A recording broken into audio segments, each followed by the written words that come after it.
اسی طرح سیول مقدمات کے اندر ہم یہ دیکھتے ہیں، فرض کر لیتے ہیں ایک آدمی نعمان نام کا شخص ہے، وہ عثمان کے خلاف 1,00,000 روپے کا ریکوری سوٹ فائل کرتا ہے۔ اب نعمان نے عثمان کے خلاف 1,00,000 روپے کی ریکوری کا سوٹ فائل کیا ہے۔ اگر عثمان 1,00,000 روپے کے لون کو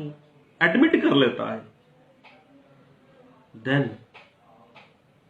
کوئی فیکٹ ایشو ریز ہی نہیں ہوا، اس نے کہا، اس نے مان لیا۔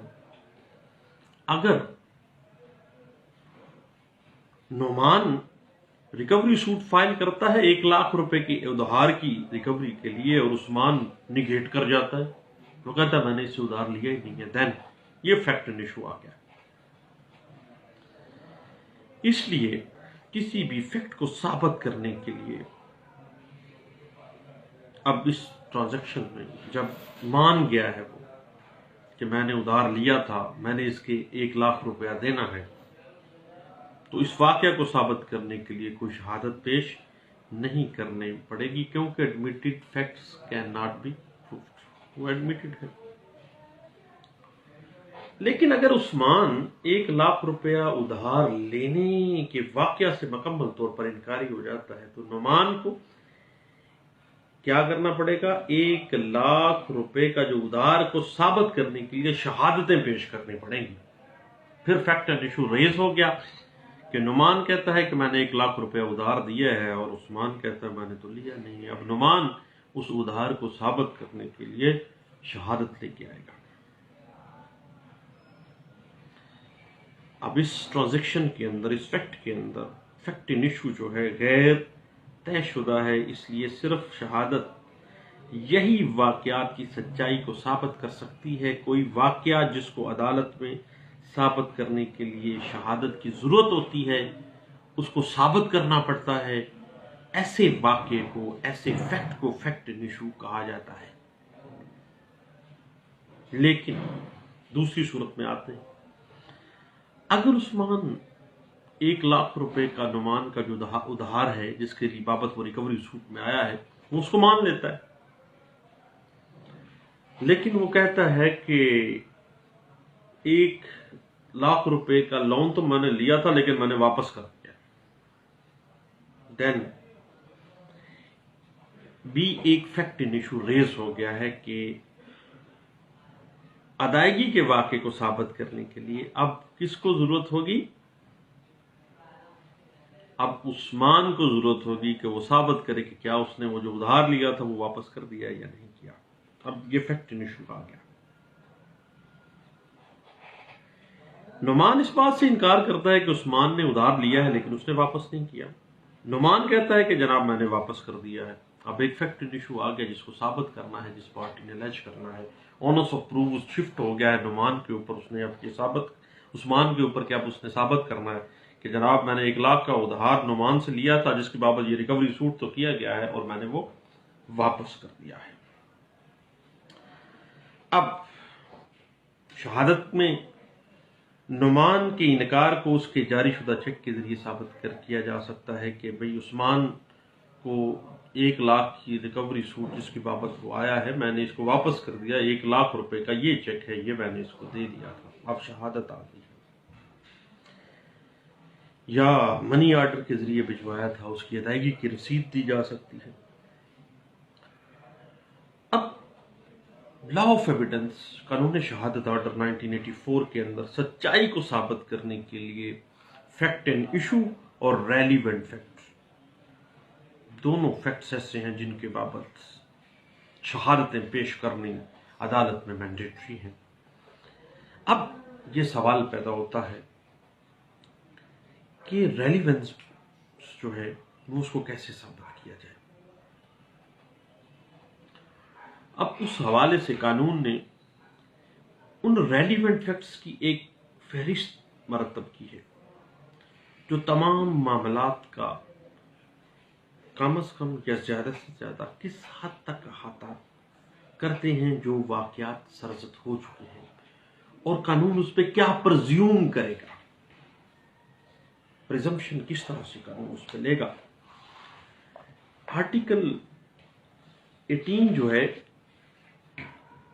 اس اصول پہ مبنی ہے کہ کسی واقعہ کی بابت اس وقت تک شہادت نہیں دی جا سکتی جب تک کہ وہ ایک فیکٹ ان ایشو یا ریلیونٹ فیکٹ نہ ہو، تاکہ کوئی ایسا فیکٹ جو نہ ہی فیکٹ ان ایشو ہو نہ ہی ریلیونٹ فیکٹ ہو، وہ کسی کیس میں شہادت کے طور پہ جس کا جواز ہی نہیں بنتا، جس کا ایڈمیسیبلٹی ہی نہیں بنتی، تاکہ وہ اس کے امکانات کو ہی خارج کر دیا جائے، جس سے نہ صرف عوام کا وقت، عوام کا پیسہ، بلکہ عدالت کا قیمتی وقت بھی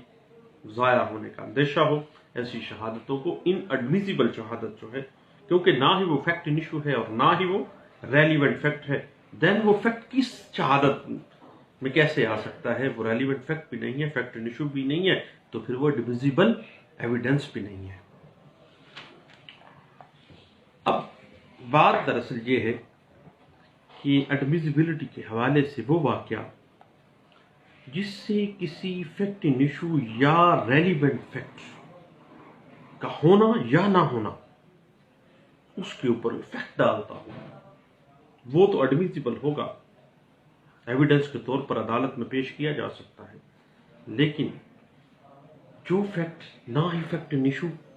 نہ ہی ریلیونٹ فیکٹ ہے، دین وہ ایڈمیسیبل ایویڈنس کے طور پہ عدالت میں نہیں پیش کیا جا سکتا۔ اب ہر فریق مقدمہ کو جو کسی خاص فیکٹ کی نسبت شہادت دینا چاہتے ہیں، یہ ثابت کرنا لازمی ہے کہ یہ جو شہادت، جس فیکٹ کی ہم شہادت دے رہے ہیں، وہ ایک ریلیونٹ فیکٹ ہے، اور یہ شہادت جو ہے وہ ان ایڈمیسیبل شہادت ہے، اور اس وقوع کے متعلق، اس معاملے کے متعلق ہے جو اس کو ثابت کرنا پڑے گا۔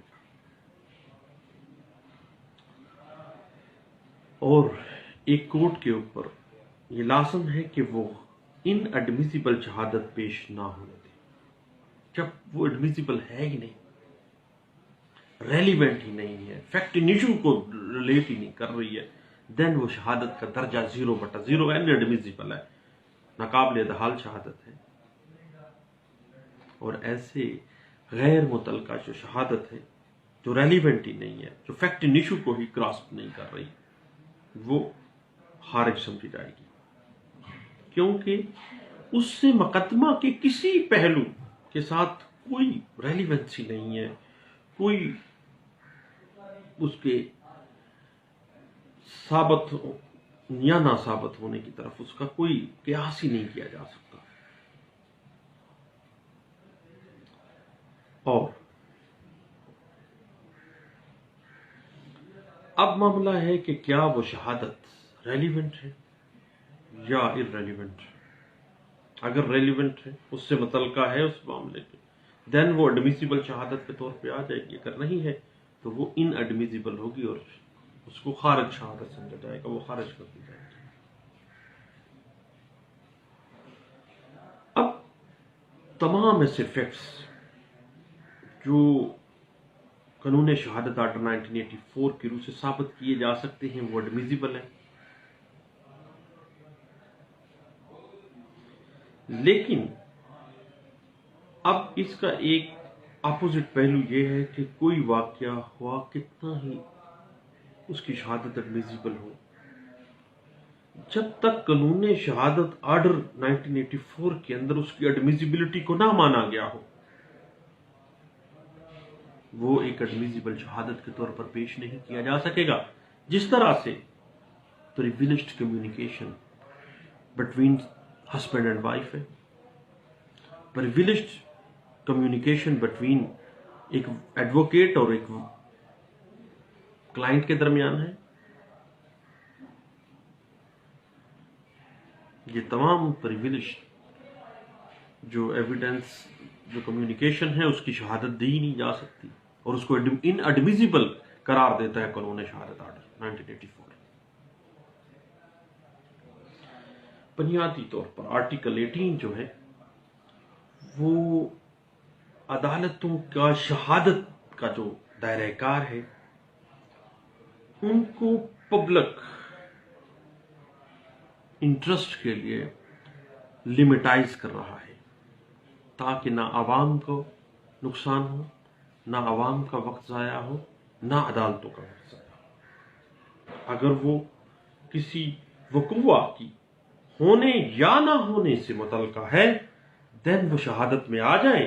اور وہ دیکھا جائے گا کہ کیا قانون شہادت آرڈر 1984 کے تحت وہ ایڈمیزیبل شہادت کے طور پہ لیا جا سکتا ہے یا نہیں لیا جا سکتا، یا ان کو پرویلیج حاصل ہے۔ اگر پرویلیج کمیونیکیشن میں ہے تو پرویلیج کمیونیکیشن کی صورت میں اس کو کسی قسم کی کوئی ایڈمیزیبلٹی کا درجہ حاصل نہیں ہے۔ اب جو ہی کوئی گواہ ان ایڈمیزیبل شہادت دینی شروع کرے تو عدالت کو چاہیے کہ وہ فوری طور پر اس گواہ کو منع کرے کہ یہ آپ کیا کر رہے ہیں، یہ ان ایڈمیزیبل ایویڈنس آپ دے رہے ہیں، اس کا اس کیس کے ساتھ کوئی تعلق نہیں ہے۔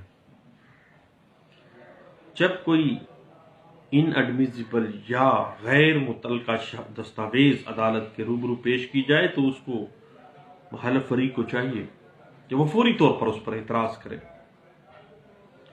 کیونکہ اگر اعتراض بر وقت نہ کیا جائے گا تو بعد میں ایسا اعتراض تو نہیں اٹھایا جا سکے گا۔ اور ایک کورٹ کو بھی چاہیے، عدالت کو چاہیے کہ شہادت کے مؤثر ہونے، ایڈمیزیبل ہونے کا جو اعتراض ہے اس کا فیصلہ اسی وقت کرے فوری طور پر کہ کیا یہ اعتراض درست ہے یا اعتراض غلط ہے۔ اس کے لیے ڈیٹ نہیں ڈالے گی، اس کے لیے ایڈجرنمنٹ نہیں ہوگی۔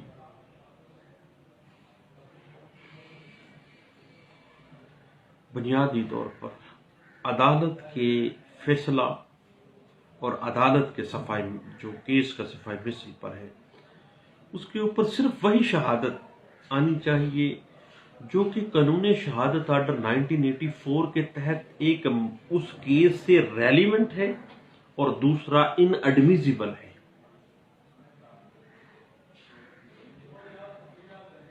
اور فوجداری مقدموں کے اندر غیر مؤثر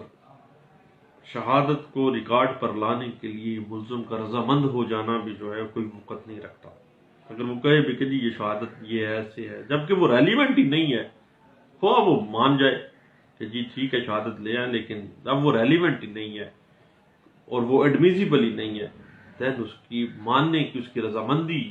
کی بھی کوئی وقت نہیں۔ اب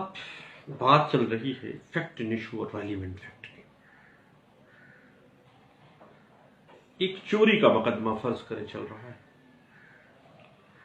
اس میں جو کمپلیننٹ ہے وہ کہتا ہے کہ صبح 4 بجے کے قریب ہلکی سی آہٹ کی آواز آئی ہے، کھڑبا کھڑبی کا آواز آئی ہے، جیسے کوئی چیزیں ادھر ادھر پھینک رہا ہے، آہٹ کی آواز آئی ہے تو میری آنکھ کھل گئی ہے۔ اب مدعی مقدمہ کہتا ہے کہ میں بھاگا ہوں باہر کی طرف اور میں نے دیکھا ہے کہ جو ملزم ہے جس کے اوپر چوری کا مقدمہ چل رہا ہے وہ اس کمرے کے اندر جہاں پر سامان پڑا ہوا تھا جو چوری ہوا ہے اس کے اندر وہ ملزم موجود ہے اور وہ سامان کی پڑتال کر رہا ہے، ایسے ایسے پھینک رہا ہے، تلاشی لے رہا ہے۔ مدعی کہتا ہے کہ میں نے آواز دی، کون ہے؟ فوری طور پہ اس نے وہ گٹھری اٹھائی اور اس میں نے دوڑ لگا لیا۔ جب وہ دوڑنے کے لیے جناب واپس مڑا ہے نا تو لالٹین کی یا بلب کی روشنی میں نے شناخت کر لیا کہ یہ میرا ہمسایہ فلاں بندہ ہے۔ اب اس میں فیکٹ ان ایشو کیا ہے؟ ملزم کا سامان جہاں سے چوری ہوا ہے جس کمرے سے وہاں پر موجود ہونا اور سامان کو پڑتال کرنا، پھینکنا ادھر ادھر، اور اس کے بعد جب آواز دی ہے تو وہ گٹھری اٹھائی ہے اور بھاگ گیا ہے۔ یہ تمام چیزیں فیکٹنگ ایشو ہے۔ اس کے بعد ایک ہارٹ کیس کے اندر مضروب بیان دیتا ہے کہ جب میں اپنے کام سے دکان بند کر کے گھر واپس آ رہا تھا تو رستہ میں ملزم تھڑا دے کر بیٹھا تھا، اس کے ہاتھ میں لاٹھی تھی، اس نے للکارا مارا ہے اور کہا ہے کہ اب تو کہا جاتا ہے، اب تو بچ نہیں سکتا، اور جناب میرے سر پر لاٹھی دے ماری اور میں زخمی ہو گیا۔ اب اس بات کے اندر سر کے اوپر لاٹھی مارنا فیکٹنگ ایشو ہے، اور مدعی کا گھر کی طرف واپس آنا، رستے میں اس کا تھڑا دینا، لاٹھی ڈنڈا لے کے بیٹھا رہنا، یہ تمام چیزیں ریلیونٹ فیکٹ ان کی بابت جو اس وقوع کا وجود ہونا یا نہ ہونے کو ظاہر کر رہے ہیں۔ مزید دیکھتے ہیں، فرض کریں ایک آدمی ملزم کوئی بھی نام رکھ لیتے ہیں، اس کے اوپر ایک خاتون کی طرف سے زنا بالجبر کا الزام لگایا جاتا ہے۔ اب جو پروسیکیوٹریکس ہے جس کے ساتھ زنا کیا گیا ہے، وہ کہتی ہے کہ 10 بجے کے قریب میں اپنے خاوند کو روٹی دینے کے لیے کھیتوں کی طرف جا رہی تھی، رستے میں ملزم نے کھیتوں سے نکل کر مجھے گھیر لیا ہے، میرے ساتھ زبردستی کر کے مجھے زمین پر گرایا ہے، اور میری ریزسٹنس کے باوجود مدعیہ کہتی ہے کہ میرے ساتھ اس نے زنا کیا ہے۔ اب اس وقوع کے اندر اس کو چھیڑنا، مدعیہ کو اس کو گھیر کر ہراساں کر کے زمین پر گرانا، اور اس کی ریزسٹنس کے باوجود اس مدعیہ کے ساتھ زنا کرنا جو ہے وہ فیکٹنگ ایشو ہے۔ اس مدعیہ کا روٹی دینے کے لیے اپنے خاوند کی طرف جانا، وقت کتنے بجے نکلی، کتنے بجے وہ جا رہی تھی، کتنے بجے وہ سارا معاملہ آ گیا، اور ملزم اس وقت وہاں پہ کیا کر رہا تھا، یہ ساری چیزیں ریلیونٹ فیکٹ سے متعلقہ ہوں گی جو اس وقوع سے متعلقہ ہے اور اس وقوع کے ہونے یا نہ ہونے کو ریلیٹ کرتے ہیں یا بیان کرتے ہیں۔ اب یہ ساری باتیں یہ چیز واضح کر رہی ہیں کہ قانونی شہادت آرڈر 1984 ایک قرار واقعی قانون ہے،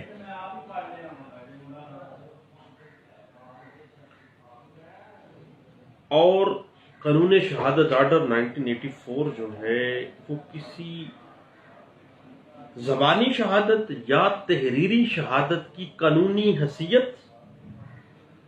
اور اس کے مؤثر ہونے اور اس کی ایڈمیزیبلٹی اور ان ایڈمیزیبلٹی کا تعین کرنا قانون شہادت آرڈر 1984 جو ہے اس کی پار ہے، اور یہ ایک قرار واقعی قانون کا درجہ حاصل کر جاتا ہے۔ یہ بیان کر دیتا ہے کون کون سے فیکٹس جو ہیں وہ ایک ایویڈنس میں آئیں گے اور کون کون سے نہیں آئیں گے۔ میں نے پچھلے دنوں ایک کیس لا پڑھا پشاور ہائی کورٹ کا، اس میں یہ بات بڑے احسن طریقے سے پیش کی گئی، اور فیکٹس ان ایشو اور ریلیونٹ فیکٹس کو مختلف اینگلز کے ساتھ انٹرپریٹ کیا گیا تھا، اور یہ کیس لا جو پبلش ہوا ہے وہ ہے PLD 2015 Peshawar high court page 65۔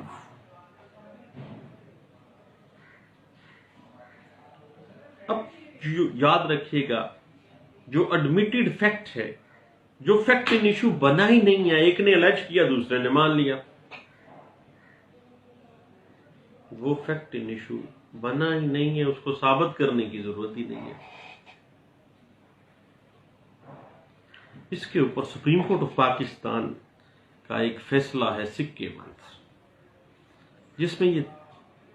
Role establish کیے گئے اور اس کی انٹرپریٹیشن بڑے اچھے انداز سے ایک کانسٹیٹیوشنل کورٹ نے کی ہے، اور یہ کیس لا انٹرپریٹ ہوا 2002 SCMR پیج 1568 کے اندر۔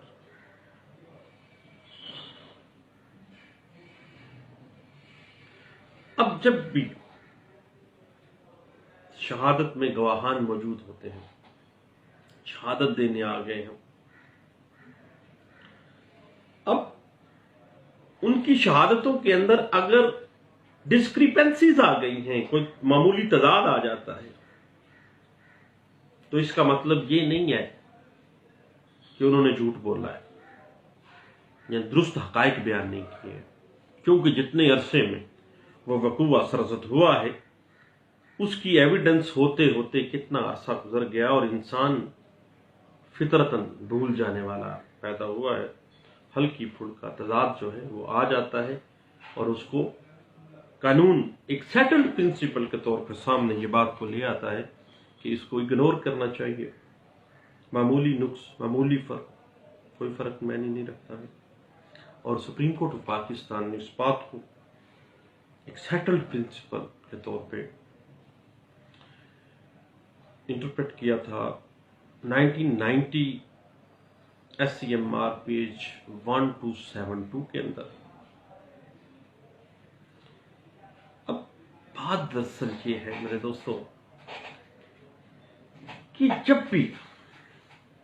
کوئی شخص کوئی دعویٰ کرتا ہے، کوئی کلیم کرتا ہے، کوئی الج کرتا ہے، تو اس کے اوپر لازم ہے کہ وہ اس کو ثابت کرے گا، اس کو وہ ثابت کرے گا، کیونکہ وہ الج کر رہا ہے، کیونکہ وہ الزام لگا رہا ہے، کیونکہ وہ کلیم کر رہا ہے، جو وہ دعویٰ کر رہا ہے اس کو ثابت کرنا مدعی کی ذمہ داری ہے۔ اور اگر مدعا علیہ کوئی عذر لے لیتا ہے یا ملزم کوئی عذر لے لیتا ہے، دین